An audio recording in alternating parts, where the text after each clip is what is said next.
You ever notice how peace sometimes feels like a warning? Like the calm right before something inside your life cracks open and everything you thought was solid just dissolves? I learned that lesson the hardest way possible. My name is Elena Harrington. I'm 52 years old. And if you stay with me through this story, you'll understand how one quiet dinner with my husband became the last real conversation we ever had. You'll also understand how trust, when it's broken by the people closest to you, doesn't just hurt.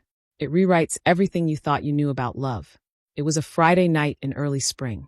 The kind of evening that hums with warmth and makes you forget, just for a moment, that the world can be cruel. Our dining room glowed under soft amber light. A saxophone drifted through the house like silk. We were celebrating. My husband, Daniel, had just closed an $8 million logistics contract. The final piece of a $25 million empire he'd built from absolutely nothing. He'd always told me this deal would be his last mountain to climb. That night, sitting across from him with wine glasses between us and his laughter filling the room, it felt like we'd finally reached the summit. We talked about everything that night. His terrible attempt at salsa dancing at our anniversary party. My habit of checking the oven 3 times even when I know it's off. Little things. The kind of things that make a marriage feel like home. After dessert, Daniel loosened his tie, leaned back in his chair, and gave me that look. The one that meant something important was coming. He reached across the table and took my hand. "Elena," he said quietly, "I need you to do something for me. Transfer everything into your account. All of it." I blinked at him, confused. "Everything? Like the company accounts?" "Everything," he repeated. "The houses, the investments, every single asset. Just to be safe." The way he said it, so calm, so rehearsed, made the air in the room feel heavier. I laughed nervously, trying to shake off the unease creeping up my spine. "Daniel, you sound like one of those doomsday preppers. What's going on?" He squeezed my hand gently. "It's not panic, sweetheart. It's protection. Some things have been shifting at work. That's all. You're the one I trust to keep everything steady if anything happens." That word, if, it hung between us like smoke. Daniel had been careful ever since his stroke 5 years ago. So I didn't push. I nodded. "All right," I said, forcing a smile. "First thing tomorrow. But only because you ask so sweetly." He chuckled, poured more wine, and we danced barefoot in the kitchen like we used to when we were younger. The tile was cool under my feet. His hand was warm against my back. For a moment, time felt like it had paused just to let us breathe. Later, while I washed dishes, I caught him staring at me from across the counter. It wasn't a casual glance. It was the kind of look that felt like someone trying to memorize every detail of your face. "What?" I asked, laughing softly. He smiled. "Nothing. You've always been the safe one." I didn't know what he meant then. I didn't know that safe was the last gift he'd ever give me. The next morning, I made the transfers exactly as he'd asked. Bank confirmations, signatures, everything documented and legal. When it was done, I texted him a photo of the completion receipt with a heart emoji. He replied with a thumbs up and wrote, "Perfect. See you tonight." That was Sunday morning. By Sunday night, my phone rang with a voice I didn't recognize. "Mrs. Harrington, this is County General Hospital. Your husband's been brought in. You should come quickly." My coffee mug hit the counter before I even realized I'd dropped it. The ceramic shattered into pieces I didn't have time to pick up. It's strange how fast peace can collapse into panic. How a single phone call can turn your entire world into a question you can't stop asking. What happened? I don't remember the drive to the hospital. Just rain. Horns. The blur of streetlights through tears I hadn't realized were falling. When I reached County General, the smell of antiseptic hit me before anything else. Hospitals carry that terrible silence, the kind that's half grief and half efficiency. A nurse with kind eyes met me at the desk. "Mrs. Harrington," she said gently. "Follow me." The hallway stretched endlessly. Too bright. Too cold. She stopped outside a room with the curtain drawn and turned to me. "The doctor will explain everything." Inside, the machines were silent. No beeping. No rhythm. Just a stillness that didn't belong in a place built to save lives. Daniel lay there, pale and unmoving, a white sheet covering him from the chest down. For a second, I convinced myself I'd walked into the wrong room. My husband was all motion. Hands that gestured when he spoke. Eyes that never stopped studying the world. This couldn't be him. "Mrs. Harrington," the doctor said quietly. Your husband suffered cardiac arrest in his office.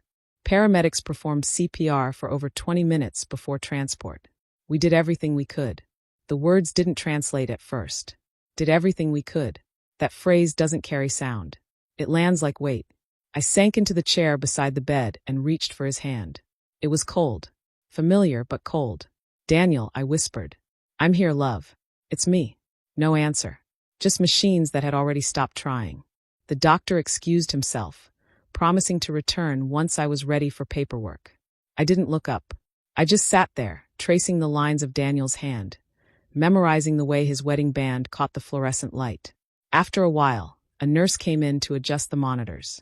She hesitated near the door before speaking. "Mrs. Harrington, for what it's worth, your husband wasn't alone when he collapsed." I looked up sharply. "He wasn't." She shook her head. "Someone was already there when he went down. I think it was your son. Security mentioned he called for help before the paramedics arrived." "My son." My throat went dry. "Connor was here." "Yes, ma'am." Her tone was careful. He seemed calm. Said he'd stay behind to give a statement to administration. Calm. That word sat wrong in my chest. Connor had always been emotional, especially about his father. But I didn't have time to think about it, because the sound of the elevator opening pulled me back. I turned. Connor stood there at the end of the corridor, tall and composed, with his wife Vanessa beside him. For a second, I almost broke. Seeing my son felt like a lifeline. I stood, arms open, tears already blurring my vision. "Connor," I whispered, but he didn't move toward me. "Mom," he said evenly, "we need to talk about Dad's accounts. Our lawyer's here to make sure everything's handled correctly." I froze. My arms were still halfway outstretched. I blinked at him, waiting for him to correct himself, to say something human, something grieving, but his expression didn't change. Vanessa's eyes flickered briefly toward the bed, then back to him. Behind them, a man in a navy suit stepped off the elevator, holding a leather briefcase. He didn't speak, just nodded politely. "Connor, what are you talking about?" My voice cracked. He cleared his throat. "It's just procedure, Mom. We need to ensure the estate's protected." The world tilted. I could still hear the faint hum of machines behind me, the smell of antiseptic thick in my lungs, the echo of the doctor's voice saying we did everything we could. And now my son was standing in front of me talking about accounts. For the first time since the phone call, I stopped crying, because grief had been replaced by something colder. Confusion laced with something I didn't want to name yet. The man with the briefcase stepped forward, his voice low and respectful. "Mrs. Harrington, please accept my condolences. This is an unimaginable loss." I nodded, words trapped somewhere between my heart and my throat. He opened the briefcase with a soft click and pulled out a file. "If I could just have a moment of your time," he continued. "We'll need some documentation regarding your husband's recent financial transfers. It'll help us ensure everything transitions smoothly through probate." I stared at him. "What?" He smiled faintly like he'd rehearsed this. "Just to clarify, we're referring to the wire transfers executed within the past 72 hours. The accounts moved solely into your name." His words landed like stones. "You're here for that now." Connor stepped in, tone clipped. "Mom, please. We just want to make sure everything's handled the right way." "The right way," I repeated. My voice barely held together. "Your father's gone, Connor. I'm barely standing. And you're talking about money?" "It's not like that," Vanessa interrupted, touching my arm. Her hand was warm, but her eyes were ice. "We just need to protect what Dad built. You know how many people could take advantage of this situation right now?" I pulled my arm back slowly. "Who exactly is taking advantage?" She didn't flinch. "That's why we have legal counsel." The lawyer cleared his throat. "Mrs. Harrington, this isn't an accusation. We simply need verification of the transfers your husband requested. Standard procedure to prevent complications with estate division." I couldn't process half of what he was saying. My mind was still sitting at our dining table 2 nights ago, hearing Daniel's voice whisper just to be safe. The lawyer took my silence as compliance. "If you have access to any signed instructions or digital confirmations," he continued, "please provide copies to our office within 24 hours. That's when I found my voice. "My husband hasn't been dead an hour, and you're already counting his money." The lawyer froze. Just briefly, but his face recovered faster than his conscience. "Mrs. Harrington, I assure you, this is purely administrative." Connor exhaled, impatient. "Mom, it's not about money. It's about control. Dad would have wanted transparency. I looked at him. Really looked at him. His posture was too rigid. His tone too rehearsed. You spoke to him today? I asked quietly. He blinked, startled. What? The nurse said you were here when he collapsed. Were you with him? A flicker passed through his eyes. Just one. I was nearby. That's not the point. I didn't push further. Not then. But something had shifted. The air in that hallway felt wrong, like something vital had been moved, and I was the last to notice. The lawyer gently closed his briefcase. We can follow up later this evening if you prefer, Mrs. Harrington. In the meantime, please take this. He slid a slim folder across the counter toward me. Bold black letters across the front read, Temporary Injunction Petition. For a second, I didn't breathe. What is this? Connor shifted, glancing at Vanessa. She didn't meet my eyes. Just paperwork, he said quietly.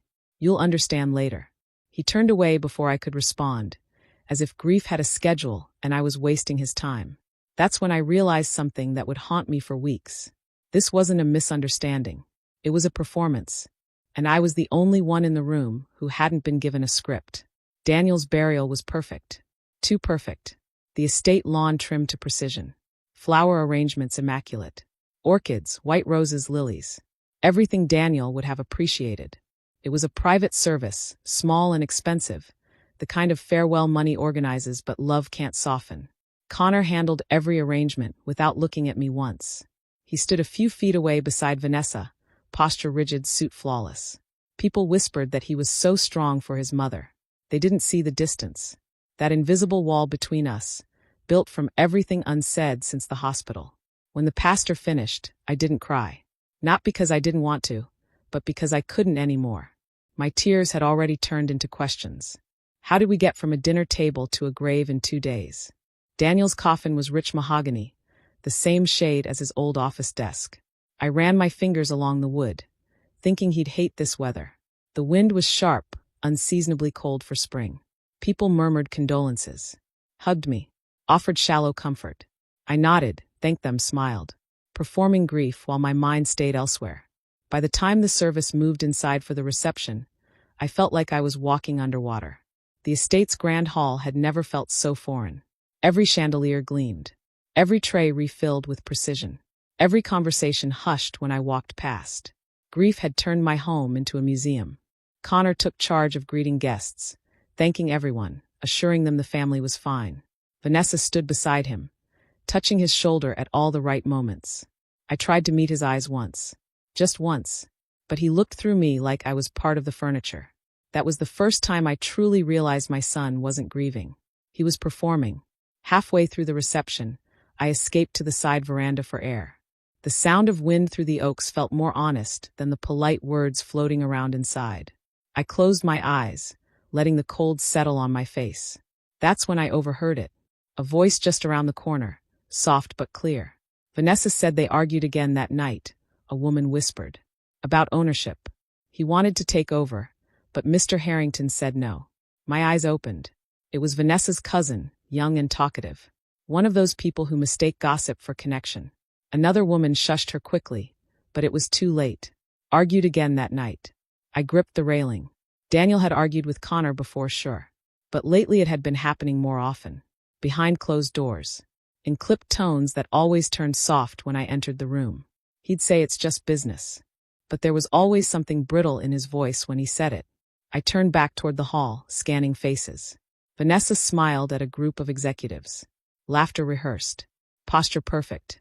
Connor poured himself a drink, nodded at something someone said, slipped into another conversation as if nothing had shifted. Inside my chest, something did. I didn't say a word to either of them. Not yet. But I watched. Every gesture. Every glance. It wasn't grief I saw. It was calculation. When most of the guests had left, I sat alone near the fireplace, staring into dying flames. My reflection wavered in the glass, pale and still. I was trying to piece together a picture that didn't make sense yet. Daniel's cryptic warning. Connor's cold detachment. Vanessa's composure. That's when I heard footsteps. Slow. Deliberate. I turned to see a familiar face at the doorway. Mr. Castellano. Daniel's personal lawyer for 20 years. He took off his hat respectfully, expression unreadable. Mrs. Harrington, he said quietly. I need a moment of your time. Privately, if possible. I nodded, pushing myself up from the chair. Of course. What is it? He looked toward the staircase, making sure no one was within earshot, then lowered his voice. It's about something your husband left behind. The house was too quiet after the burial. I'd always loved silence, but this one was wrong. Too thick. Too alert. Like it was waiting for me to hear something I didn't want to. When Mr. Castellano arrived Monday morning, I almost didn't answer the door. But when I did, he stood there in his black coat, damp from the rain, hat tucked under his arm. Mrs. Harrington, he said softly. I'm sorry to intrude. May I come in? I led him into Daniel's study. The room still smelled like him. Cedar, leather, faint traces of the cologne he wore to every meeting. His reading glasses sat on the desk where he'd left them Friday night. I hadn't had the heart to move them. Castellano set his briefcase down gently, taking a long breath before speaking. Your husband trusted me with many things, Mrs. Harrington. But he trusted you most. That's why he asked me to come today. I frowned, sitting across from him. To come for what? He hesitated, choosing his words carefully. There were discrepancies in the company's internal accounts. Significant ones. Daniel suspected funds were being redirected from the primary logistics division into smaller shell vendors. Quietly. Systematically. I blinked. Redirected by whom? His eyes met mine, cautious but firm. He believed your son might be involved. For a moment, the words didn't connect. I heard them, but they didn't land. I stared at him, waiting for a correction. For him to say someone else. For this to be a misunderstanding. Mr. Castellano, I whispered. Connor may have made mistakes, but he wouldn't steal from his own father. He sighed. Daniel wasn't certain either. He hoped he was wrong. But he found forged authorizations under Connor's executive code and unusual transfers disguised as consulting fees. That's why he took precautionary measures. The transfer, I said slowly. To my account. He nodded. Exactly. It wasn't random. It was protection. He wanted the fortune secured in your name, so it couldn't vanish if the investigation reached the board. I felt my pulse in my throat. The memory of that dinner hit me all over again. The way Daniel's voice had softened. The weight in his eyes when he'd said just to be safe. Castellano opened his briefcase and took out a long sealed envelope, yellowed slightly at the edges. He left this for you, he said. He told me to deliver it only after his passing. His exact words were, if anything happens, she'll know when to open it. My hands trembled as I took it. The flap was still intact. Daniel's handwriting scrolled across the front. For Elena. Only if I'm gone. The air felt too thin. I broke the seal carefully, unfolding a single sheet of paper inside. His handwriting, steady and deliberate, filled the page. Elena, if you're reading this, then the quiet I feared has arrived. I saw too much and said too little. I trusted where I shouldn't have, and now I need you to protect what we built. Don't let them rewrite the books. You were always the safe one. D. I read it twice, then a third time, until the words blurred into the page. When I finally looked up, Castellano was watching me gently. He wanted you to understand why he did what he did. He wasn't hiding from you. He was trying to give you control before someone else took it. My throat tightened. He thought Connor would betray him. He hoped he wouldn't, Castellano said quietly. But hope doesn't close ledgers. The rain outside thickened against the windows, a slow percussion filling the space between us. I folded the letter back into its envelope, hands steady now. Something inside me, some old frightened part, went very still. I didn't know yet what I was going to do. But I knew this much. Whatever Daniel had tried to prevent had already begun. And if he trusted me to keep it safe, I would. By Tuesday morning, my phone wouldn't stop ringing. Unknown numbers. Polite voices. Terms I half understood. Judicial hold. Temporary injunction. Probate inquiry. Each phrase felt like a stranger walking into my house and rearranging furniture I hadn't invited them to touch. At first, I thought it was a misunderstanding. Daniel had always been meticulous with documentation. Everything we owned was clean, traceable, joint. But when the third call came from our private banker, I knew this wasn't confusion. It was strategy. Mrs. Harrington, the banker said cautiously. I'm sorry, but a court order was filed yesterday morning. It places a temporary freeze on all joint and corporate accounts pending review. Review of what? I asked. She hesitated. Your son, Mr. Connor Harrington, submitted a claim requesting oversight to ensure fiduciary integrity. Until the matter's clarified, we can't authorize withdrawals, transfers, or access beyond minimal personal expenses.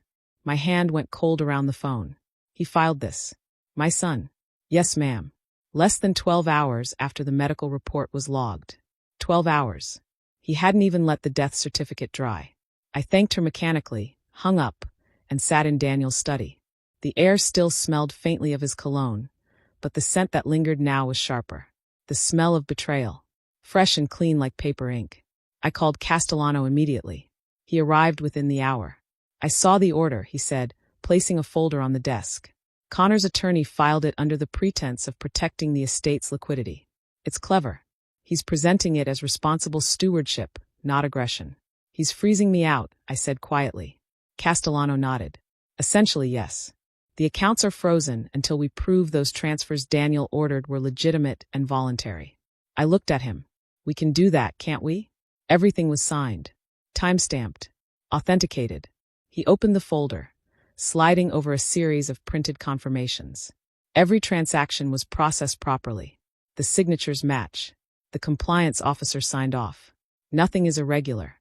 Then why the freeze? He leaned back slightly. Because legality isn't the only weapon, Mrs. Harrington. Optics are. Your son's attorney understands that suspicion is often louder than truth. I rubbed my temples, exhaustion pressing behind my eyes. So he's planting doubt. Yes, Castellano said simply. And until that doubt is resolved, everything you and Daniel built remains in limbo. I stared at the papers spread before me. Numbers and signatures, all neatly aligned. Proof of Daniel's last decision. They should have felt like security. Instead, they looked like fragments of a language I didn't speak anymore. Castellano's voice softened. I've ordered certified records of every transaction Daniel made in the last week.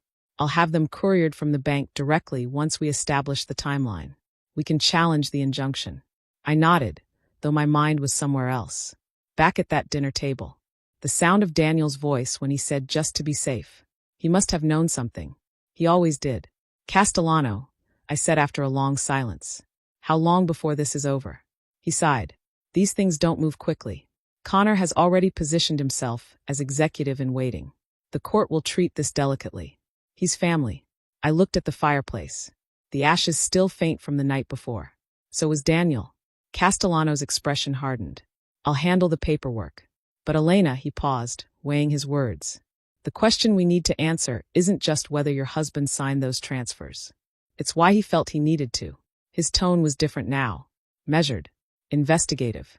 Why? I echoed. He leaned forward, voice low. To understand what's happening, we have to know what happened that night. Everything. Who was in that office? Who made the last call? Who left first? Outside, rain began tapping softly against the windows. Steady. Unrelenting. I stared at the documents on the desk. Evidence of a man trying to protect something he knew was already under threat. I didn't know it yet, but that single question, what happened that night, would be the one that changed everything. The company's headquarters sat on the edge of downtown. 8 floors of glass and quiet ambition. I hadn't been there since the funeral, but as the elevator carried me up, I realized how much this building still smelled like Daniel. Coffee, printer ink, a faint trace of cedar polish. It was strange how the scent of a place could outlive the man who built it. Castellano had arranged for access to Daniel's office, citing personal property retrieval. The staff kept their distance, polite but uneasy. Everyone avoided eye contact as though grief were contagious. When the elevator doors opened on the executive floor, I was met with that same heavy silence. The kind that doesn't feel respectful. Just afraid. Daniel's office sat at the end of the corridor, door closed, blinds half drawn. I hesitated before touching the handle. The plaque on the door still read Daniel W. Harrington, founder and CEO. My reflection shimmered faintly in the glass. A woman who looked more like a stranger than a widow. Inside, everything was just as he'd left it. Papers neatly stacked. His pen resting beside a half-empty glass of water. His chair turned slightly away from the desk, facing the city. The light from the window cut across the carpet like a blade, illuminating the faint outline of where paramedics must have knelt. The custodian, an older man with kind eyes, lingered in the doorway. His name tag read Marcus. He'd been with the company for years. Daniel always called him the heartbeat of the building. "Mrs. Harrington," he said softly. "I didn't expect to see you here." "I just needed to," I replied, voice barely a whisper. "Were you here the night?" I couldn't finish the sentence. Marcus nodded slowly. "Yes, ma'am. I was on floor duty around 8:30. I was cleaning near the elevators when I heard voices. Loud ones. Mr. Harrington and Mr. Connor. They were arguing. I turned. "You're sure it was my son?" He nodded again. He was shouting. Said something like, "You're treating me like a child." Then I heard a crash. Glass breaking, maybe. A few minutes later, your husband's door opened. Mr. Connor came out fast. Didn't say a word. Just stormed past me toward the elevators. My stomach tightened. And my husband, Marcus's eyes dropped. I went in to check a few minutes later, but the door was closed again. I figured he needed space. I never imagined. His voice trailed off. I took a slow breath, scanning the desk. Everything looked untouched. No signs of chaos. Just eerie order. "Did anyone else come that night?" I asked. He thought for a moment. "Yes. Mrs. Vanessa came by earlier. Around 7:30, I think. She brought a small bag. Takeout. Said she was dropping dinner for her father-in-law." "Did she stay long?" "Not long. 10 minutes, maybe less. She left before Mr. Connor arrived." I felt the room tilt slightly. "Are you certain about the times?" He hesitated, then nodded. "Positive. The cameras would show it." Castellano stepped forward. "That's what we're here to confirm. Can you show us the access logs for that night?" Marcus led us to the small security office down the hall. The room was cramped, the hum of monitors filling the air. He keyed in a request, and within seconds, a list of electronic entries appeared on screen. Badges, timestamps, locations. "There," Marcus said, pointing. "Mrs. Vanessa Harrington. 7:34 p.m. East Entrance. Out at 7:43. Then his fingers slid lower. "Mr. Connor Harrington. First entry, 8:19 p.m. Exit, 8:33. Then back in again at 8:48. "Back in," I repeated. He nodded. "Second entry 15 minutes later. No recorded exit time." Castellano leaned closer to the screen, brow furrowed. "That means he re-entered and stayed until after your husband collapsed." I stared at the screen. At those small digital numbers that suddenly felt heavier than words. Daniel's entire last hour was now reduced to timestamps. 7:34, 8:19, 8:48, and none of them included me. What was he doing back in the building? I whispered. Marcus hesitated, lowering his voice. "I don't know, ma'am. But when the alarm went off, he was the one who ran to the front desk and told us to call 911. The hum of the monitors filled the silence that followed. Castellano straightened slowly, glancing at me. "We'll need copies of those logs." Marcus nodded. "I'll print them for you. But if I may say, whatever this is, Mr. Daniel didn't deserve it. He was a good man." I swallowed hard. He was. As we left the office, I looked back one last time at Daniel's desk. The papers still perfectly stacked. The chair still turned toward the window. He'd always said the company would outlive him. Standing there, I realized someone had made sure of it. But not in the way he meant. Hospitals have a way of making truth sound like paperwork. Everything gets written down, edited, sanitized until the facts don't feel human anymore. That's what I was thinking when Castellano and I sat in the small consultation office of County General, waiting for Nurse Rebecca Holland. She'd been Daniel's assigned cardiac nurse for almost a year, the one who managed his post-stroke checkups and adjusted his medications. She entered quietly, hands folded, eyes darting between us. She looked tired. Not the kind that comes from night shifts, but the kind that comes from guilt. "Thank you for meeting us," Castellano began gently. "We just have a few questions about Mr. Harrington's charting in the days before his passing." Rebecca nodded stiffly. "Of course. I wasn't sure what this was about." Castellano slid a copy of the dosage chart across the table. We noticed a discrepancy. The file shows two versions of the same record. One marked as a revision, time-stamped 2 hours after the original. "Can you tell us why that is?" Her fingers twitched slightly. It was an adjustment. I realized later that I'd entered the wrong dosage, so I corrected it. Castellano's tone stayed calm. "Which dosage was wrong? The first or the second?" Her eyes flicked up briefly, then away. "The first." "Then why," Castellano asked, "did the supervising physician never sign off on the correction?" Rebecca froze. The silence stretched long enough for me to hear the hum of the ceiling light. I wasn't told to, she said finally, voice barely audible. By whom? Castellano pressed. Her answer came like an exhale she'd been holding for days. Mrs. Vanessa Harrington called me that night. She said Mr. Harrington had been feeling off. Dizzy. Restless. She asked me to review his chart remotely and fix any inconsistencies before the doctor noticed. She said she didn't want him embarrassed over another forgotten pill.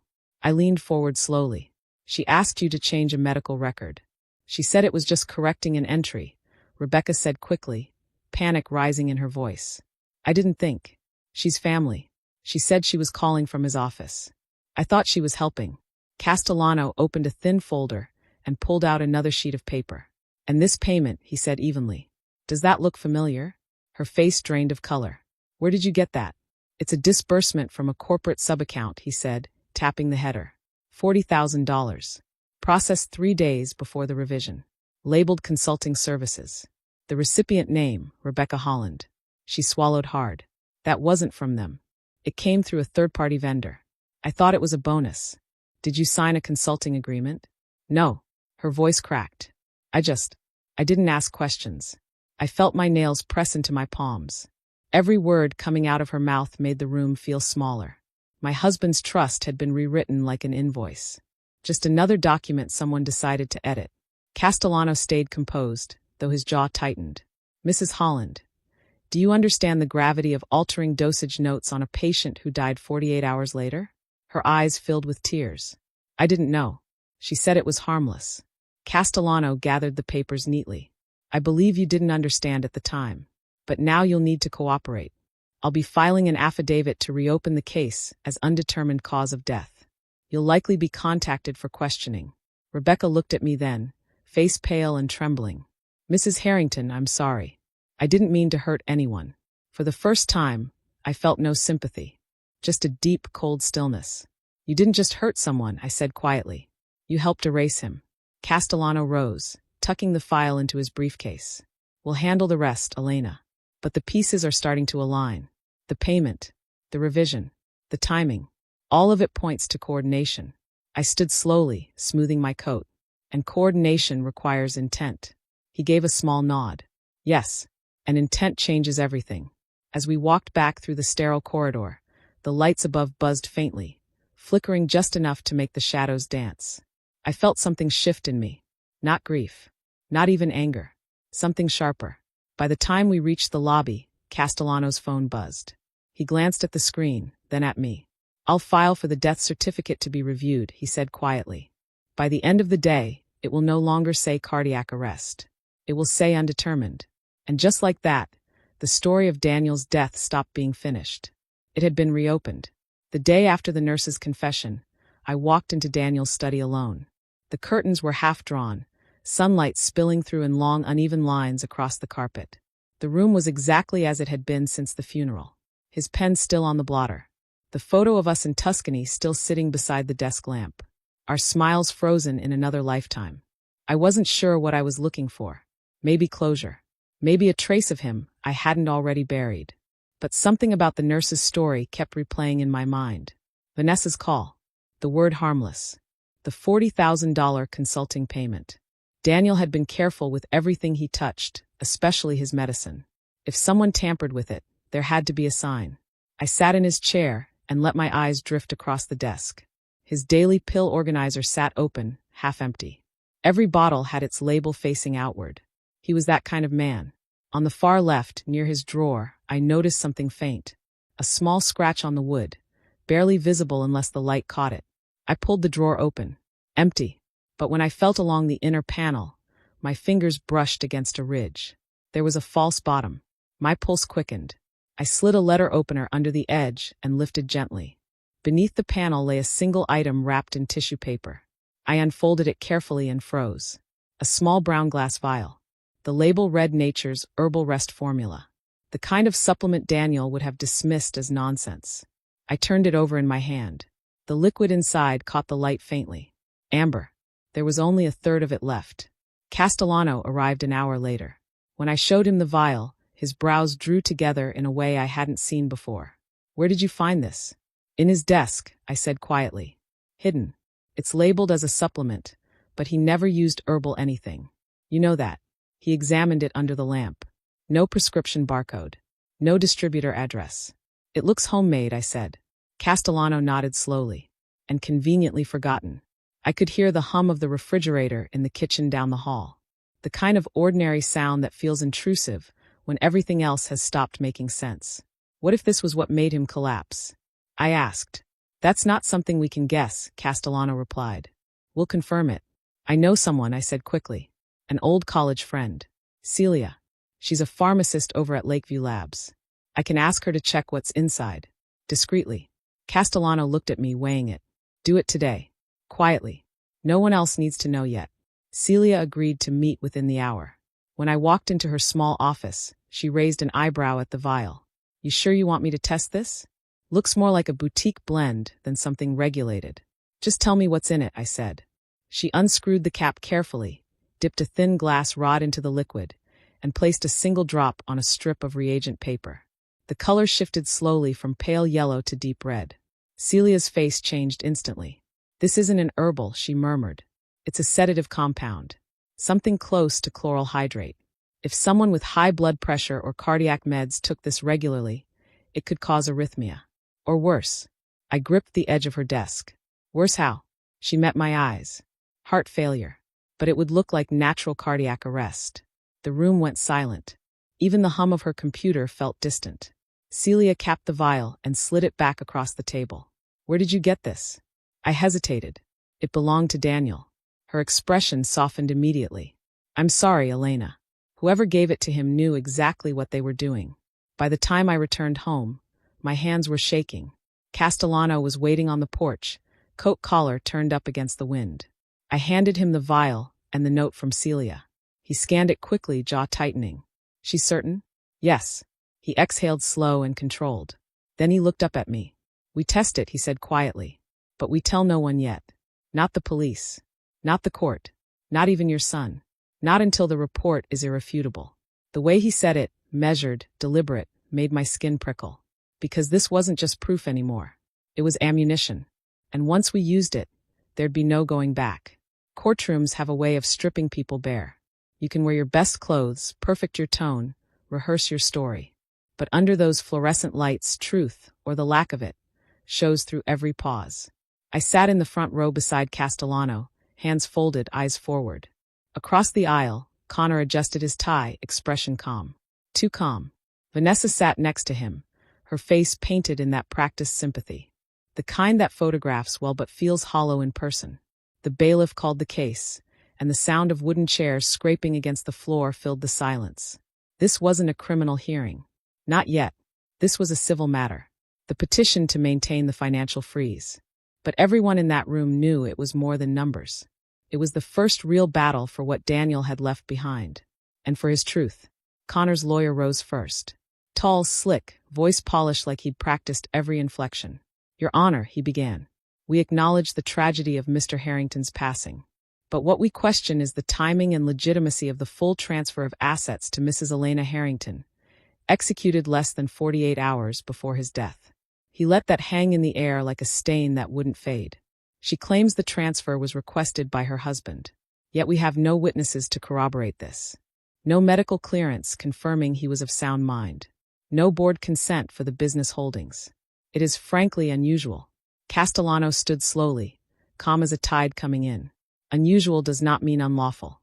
The transfers were authorized by Mr. Harrington himself, digitally and notarized in compliance with the bank's protocols.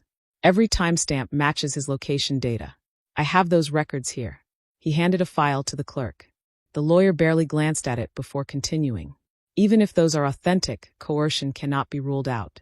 Grief can cloud judgment, but guilt can too. I looked straight at Connor. He avoided my eyes. Mrs. Harrington had complete access to her husband's private office. The lawyer continued, pacing smoothly. She stood to gain full control of a $25 million estate. Given her husband's recent health struggles, it's not implausible to suggest emotional manipulation. The judge raised an eyebrow. Do you have evidence of coercion, counselor? He smiled faintly. Not yet. But the speed of these transactions and the secrecy surrounding them raised serious doubts about intent. Castellano didn't even flinch. Your Honor, these accusations insult the integrity of a man who built his legacy on precision. Mr. Harrington wasn't coerced. He was cautious. And if the opposing counsel doubts his soundness of mind, they might. Consider why Mr. Harrington's son, who stood to inherit, filed an injunction less than 12 hours after the death certificate was signed. A ripple went through the courtroom. I watched Connor's jaw tighten. Vanessa's hand slid over his, a little too quickly. Castellano continued, voice steady. We have notarized instructions. Signed. Witnessed. Timestamped. Directing all holdings to Mrs. Harrington's account. Furthermore, Mr. Harrington's personal attorney, myself, verified those instructions on record before his death. We can provide logs from the bank's internal system confirming both the digital authorization and physical signature. The judge nodded, flipping through the first few pages. That's compelling, Counselor. But I'll reserve judgment until we review the documentation fully. Connor's lawyer pressed again, softer now. Your Honor, we're not contesting sentiment. We're contesting control. The Harrington estate employs over 100 people. An unverified transfer jeopardizes livelihoods. We simply ask the court to preserve stability while we assess whether this transaction reflects Mr. Harrington's true intent. The judge leaned back. You're asking for a freeze on the basis of possibility, not proof. That's not stability. That's speculation. Castellano didn't smile, but I saw the smallest flicker of satisfaction in his eyes. When it was my turn to speak, I rose slowly. Your Honor, I said, voice calm but deliberate. My husband's intent wasn't about control. It was about protection. He discovered discrepancies in his company's finances. Money being rerouted under false names. He asked me to move everything to keep it safe. Those were his words. Keep it safe. I did exactly that. Vanessa shifted beside Connor. Her fingers trembled slightly against the edge of her clutch. The judge nodded. Thank you, Mrs. Harrington. For the next hour, the lawyers traded statements. Paper. Policy. Proof. I didn't hear most of it. My focus stayed on Vanessa's hands. Perfectly manicured. Pale pink polish. They trembled when Castellano mentioned forged consulting invoices. They trembled again when he cited medical record revisions under family instruction. The judge adjourned for recess, announcing a review of the bank logs before any decision. The courtroom filled with murmurs. Lawyers collecting papers. Voices overlapping. That's when Castellano's phone buzzed on the table. He glanced down, eyes narrowing at the message on his screen. Then he looked at me. The lab results just came in, he said quietly. The noise of the room faded. I could only hear those words. Steady and sharp. Slicing through the air like a gavel. Justice doesn't always begin with sirens.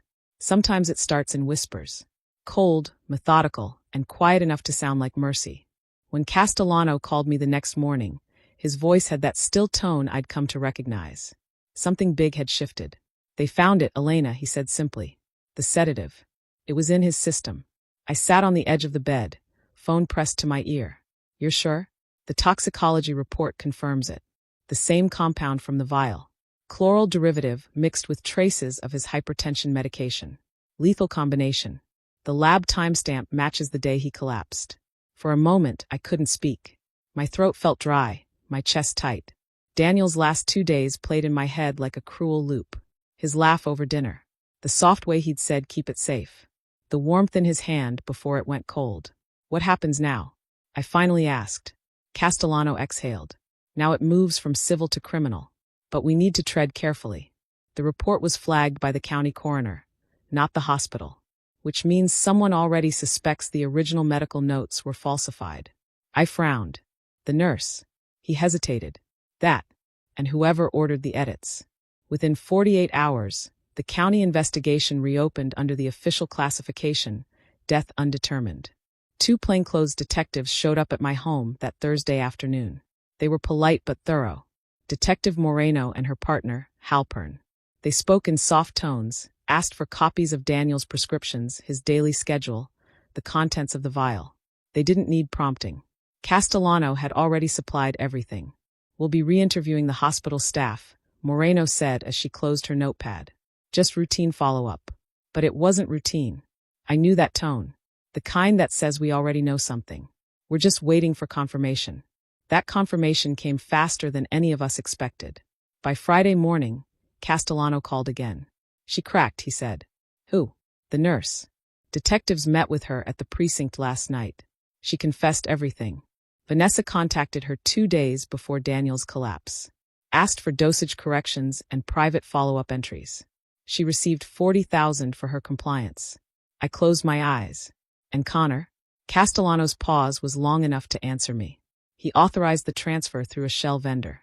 It came from one of the company's corporate sub-accounts. The room went still. My mind tried to make sense of it all, but the reality settled like fog. Thick and inescapable. My son had orchestrated it. And Vanessa had carried it through. Did the nurse say why? I whispered. She said Connor told her it was to help his father rest easier before the transition. Castellano's voice hardened. He made it sound humane. I felt my stomach turn. Rest easier. The words echoed like mockery. Daniel hadn't been resting. He'd been fighting. For the company. For the family. For me. Castellano continued. The detectives verified the payment trail. Each transfer lined up with dates from the falsified logs. It's airtight. What happens next? Warrants, he said flatly. For both Connor and Vanessa. The DA's office is filing as we speak. They'll keep it quiet until they're served. No media. No leaks. Just quiet justice. Quiet justice. The phrase lingered in my mind long after we hung up. I looked around Daniel's study. At the books he collected. The framed certificate from the year he built his first branch. The faint impression his pen had left on the desk. Everything he built had been out of faith. In people. In work. In family. And that faith had been poisoned from within. As evening fell, I sat by the window, rain streaking down the glass. Soft and relentless. Somewhere across town, detectives were likely reviewing footage, collecting signatures, finalizing what would come next. But in this house, all I could hear was the slow tick of the clock. The same clock that had ticked through our last dinner. When Castellano stopped by later to drop off copies of the toxicology report, he stood in the doorway for a long moment before speaking. You should prepare yourself, Elena. Once they move, it'll happen fast. This kind of case, once the money trail is clear, it's done. I nodded, though my hands trembled. I'm ready. He glanced at the sealed folder on my coffee table. Keep that report safe. It's the line between doubt and truth. I looked down at the folder. The proof of everything they'd done. And felt a strange calm settle over me. The kind of calm that only comes when the storm is finally about to break. As Castellano turned to leave, his phone buzzed once. He glanced at the message, then looked back at me. That was Moreno, he said. The DA signed off. On what? He met my eyes. Arrest warrants. The rain outside didn't stop. It only got louder. Justice came quietly. No sirens. No flashing lights. Just the sound of tires rolling over wet pavement outside my house. I'd spent that morning sitting in Daniel's old chair, a pen in my hand, signing deposition papers that made my stomach turn. Words like fraudulent transfers, involuntary manslaughter, evidence tampering. They didn't look real on paper, but they were the only language left for what had been done. By the time Castellano arrived, the detectives were already en route to execute the warrants. He didn't have to tell me. I could see it in the way he adjusted his coat, the way he said my name softly. Elena, they're being picked up now. Both? I asked. He nodded. Both of them. Different locations.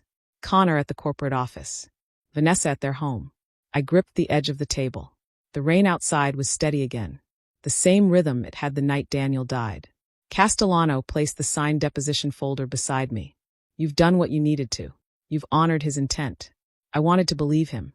But the word honor felt wrong. There was no honor in this. Just truth.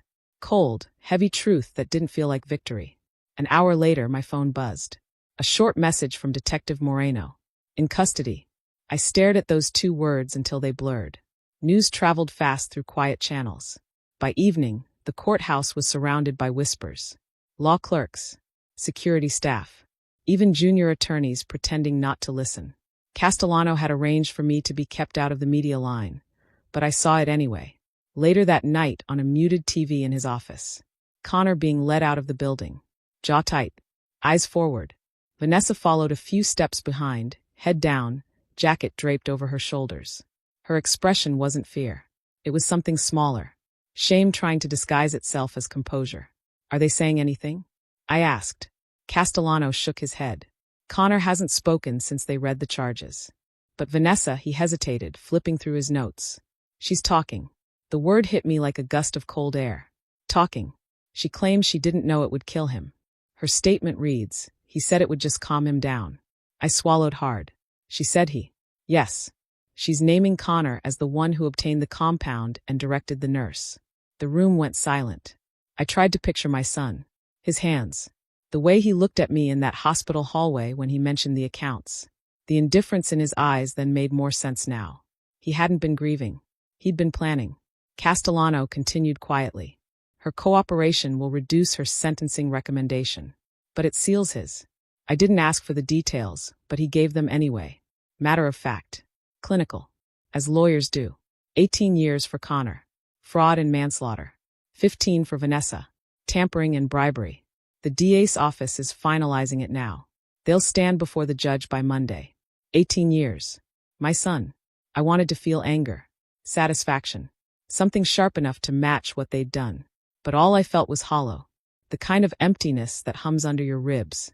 Castellano placed a fresh set of documents in front of me. These are your closing affidavits. It confirms the estate assets remain in your name.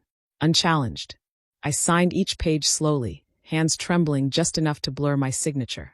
When it was done, I leaned back, staring at the ink drying. He wanted protection, I murmured. Not revenge. Castellano nodded gently. And protection is exactly what you've given him. You stopped them from rewriting his story. I looked toward the window. Outside, the rain had turned to mist. A faint veil over the city lights. Somewhere downtown, my son was sitting in a holding cell. I imagined him quiet, staring at the wall, realizing too late that all his father ever asked for was integrity. Castellano gathered the papers, closing his briefcase. I'll be in court Monday morning. You don't have to attend. I'll be there, I said softly. He deserves at least one parent who shows up. It wasn't forgiveness I carried into that courtroom. It was proof that love doesn't die just because people do. He didn't argue. He just nodded and left me with the sound of the clock ticking. Steady, impartial, unfeeling. When I finally stood, the house felt different. Lighter, maybe.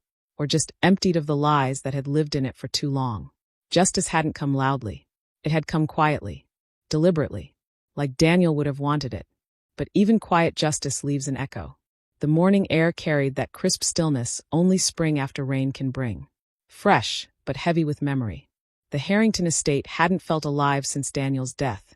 But that day it finally breathed again. The long mahogany table in the study gleamed beneath the chandelier. It had once been the stage for board meetings, family announcements, laughter over company milestones. Today it was for something quieter. Closure. Only a few people were present. Castellano, the senior partners from the firm, and 3 longtime employees Daniel had trusted like family. No cameras. No press. No pretense. Just the truth laid bare in legal language. Castellano adjusted his glasses, voice low but firm. This is the final reading of the amended trust clause executed 3 days before Mr. Harrington's passing. Per his directive, all assets transferred to Mrs. Elena Harrington stand as legally binding and irrevocable. The court recognizes her as sole executive and beneficiary of the estate. The words fell heavy into the quiet. Papers rustled. Pens clicked. Even the sound of breathing seemed deliberate. I sat at the head of the table. The same seat Daniel had occupied for decades. The leather was cool against my back. Grounding. I'd spent the last 2 weeks buried in restitution work. Verifying accounts. Auditing transfers. Contacting every employee who'd stayed loyal through the chaos. The company wasn't just surviving. It was rebuilding. Castellano continued.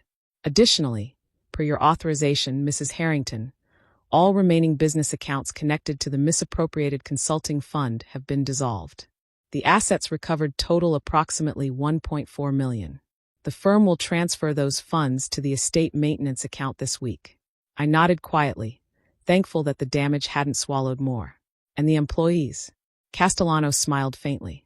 All reinstated as of this morning. Salaries restored. Back pay cleared.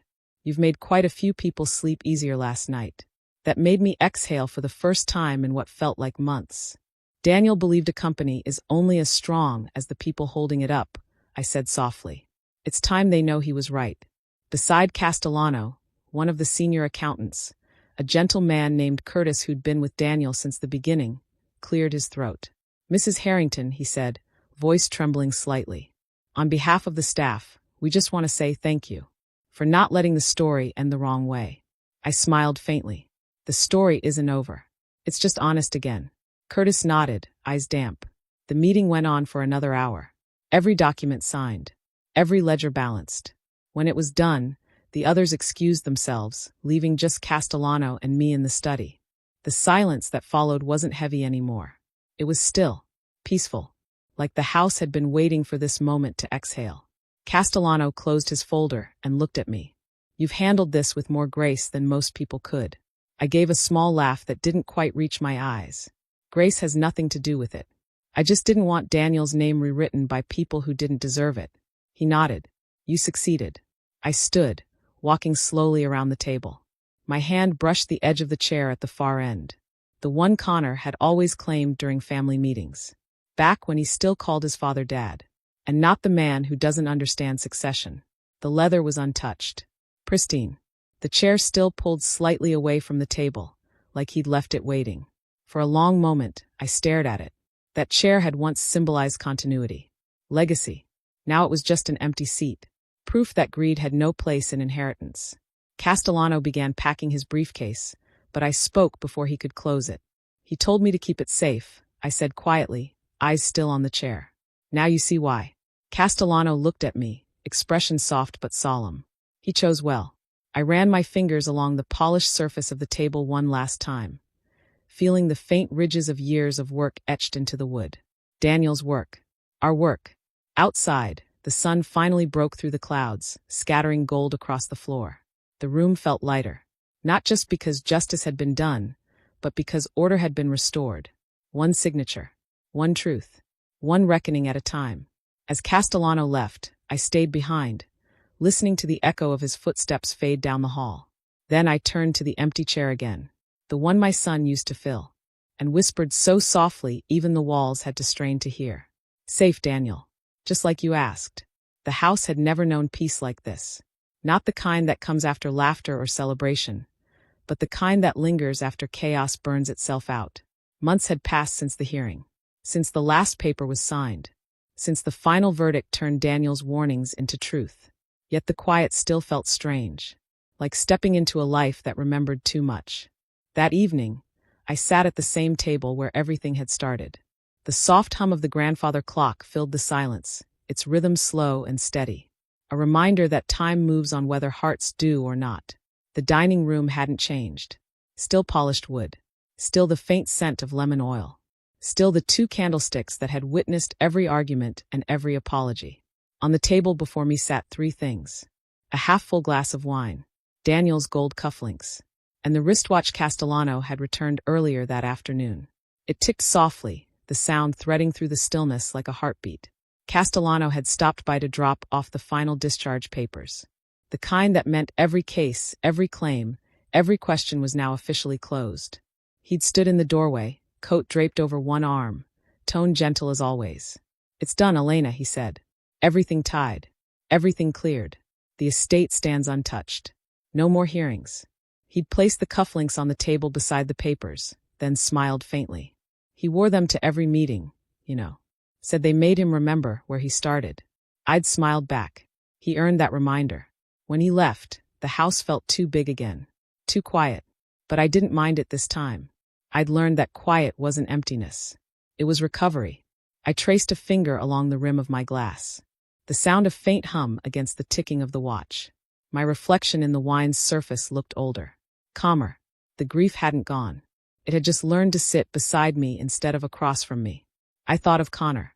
Not the man in handcuffs. Not the son in headlines. But the boy who used to build block towers in this same room, while Daniel pretended to negotiate deals with him over juice boxes. I still saw that child sometimes. Especially in dreams. Before everything went wrong. They called me brave for standing through the storm. But I didn't feel brave. I felt necessary. Justice hadn't made me happy. It had made me steady. I stood and walked to the cabinet, pulling down one of Daniel's old tumblers. The glass caught the light the same way it had that night.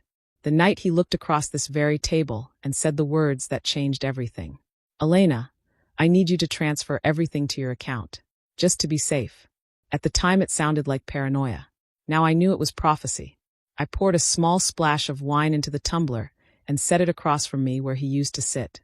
The chair creaked slightly, like the memory of him shifting in it. I did what you asked, I whispered. I kept it safe. Outside, the last of the evening light spilled through the windows, painting the room gold. Somewhere, a bird sang once and went silent again. I picked up the watch, the metal cool against my palm. The second hand moved in perfect rhythm. Steady, unwavering. It was still keeping time, even when everything else had stopped. I slipped it onto my wrist. It fit perfectly. As I sat back down, I looked around the room where trust had turned into legacy, where loss had turned into proof. The air felt full again, not with ghosts, but with peace earned inch by inch. At the far end of the table, the empty chair caught a slant of sunlight, and for a fleeting second, it almost looked like he was sitting there, calm, knowing, proud. I smiled. The clock struck 8. The house stayed still, and for the first time since that night, I didn't feel alone at the table.